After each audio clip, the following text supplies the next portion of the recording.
Hello and welcome. My name is Ali Goff. I'm the owner and founder of Goff Legal. We do estate planning, trust administrations, and probate. Why did I yell that this time?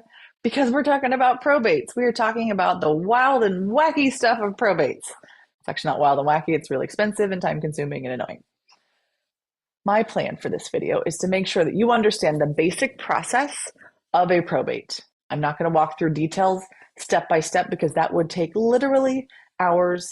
And there's a reason why we handle most of this for our clients because it's really irritating, form driven, time consuming, and there's a lot of nitpicky details.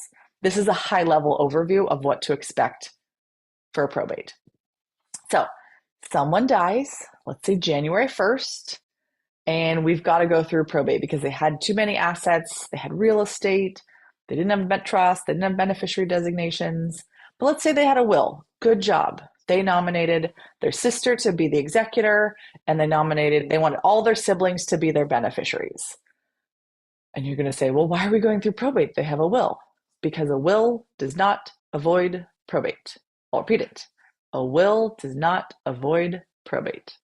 So if you only have a will, you still have to go through probate if you have over the probate limit in California. So someone passes away on January 1st, the family gets together, they mourn, they bury them, they have a celebration of life, they do whatever's on the healthcare directive that's important to them. They probably call an attorney within the week or two and say, hi, I think I'm nominated, I have no idea what to do, what's the process?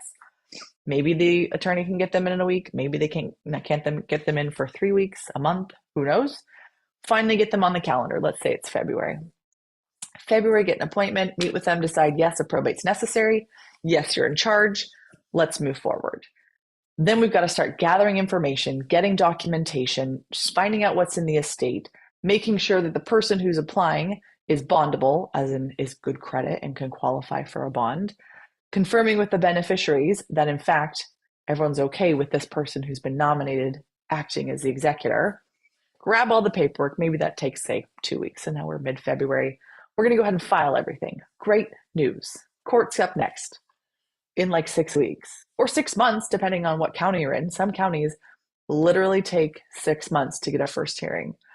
So from death to 6 months, there's no access to funds. There's nothing you can do. You can't list the house. You can't give away property.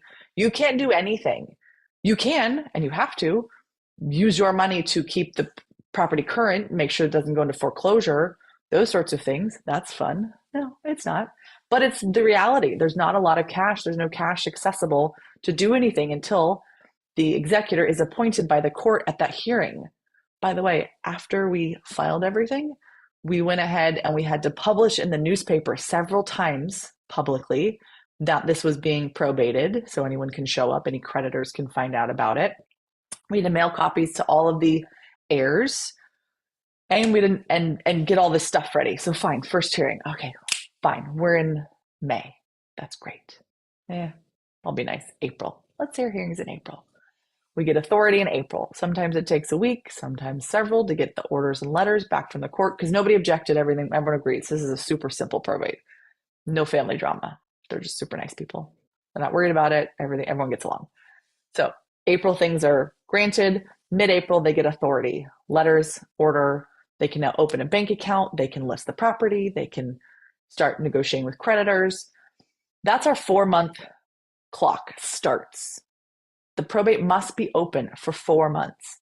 So from April, mid-April, mid-May, June, July, August. The soonest you could be done would be mid-August. Soonest. In that time period, all the creditors get notified, the creditors get paid, there's enough money, there's property, we sell it, all these sorts of things are happening. You've got 4 months to do it. You could take a little bit longer, but ideally you are done within that 4 months. Then 4 months are up. Woo, party time, sort of. We have to then file another petition and an accounting that says, here's everything the executor did. Here's all the money that's left. Here's where it's going. Here's how much the executor gets paid. Here's how much the attorney gets paid. Here's all the fees and costs that were paid that I'd like to be reimbursed for, etc. File that. You filed it in August. Well, you might not get it until December, depending on the court hearing. So now you're in December. So this took an entire year. This is my window of 1 year. whereby the family had to spend a lot of money at the front to make sure the property didn't go into foreclosure or was lost, had to publicly notice everyone, had to pay off all these creditors, and then had to account to the public of what happened, only to have in December the court to say, you can distribute the funds. Did that sound like fun? No, it's not fun. Now, every state is different. Not every state is that bad. California's is notoriously bad. And by the way, the attorney gets a fee, a percentage, the executor gets a percentage, and there's probably $2,000 to $3,000 in fees to the courts, the appraisers, and the newspapers, things you can't avoid. You can't skip these. There's no fee waivers. You have to pay them. It's part of the administration.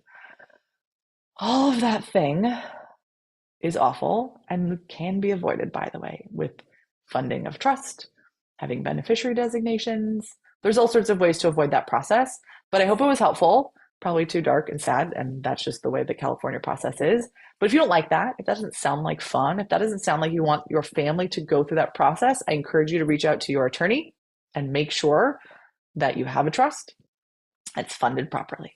If you have any questions or don't have an attorney and want to consult with us, you're more than welcome to. You can look at our website, gofflegal.com.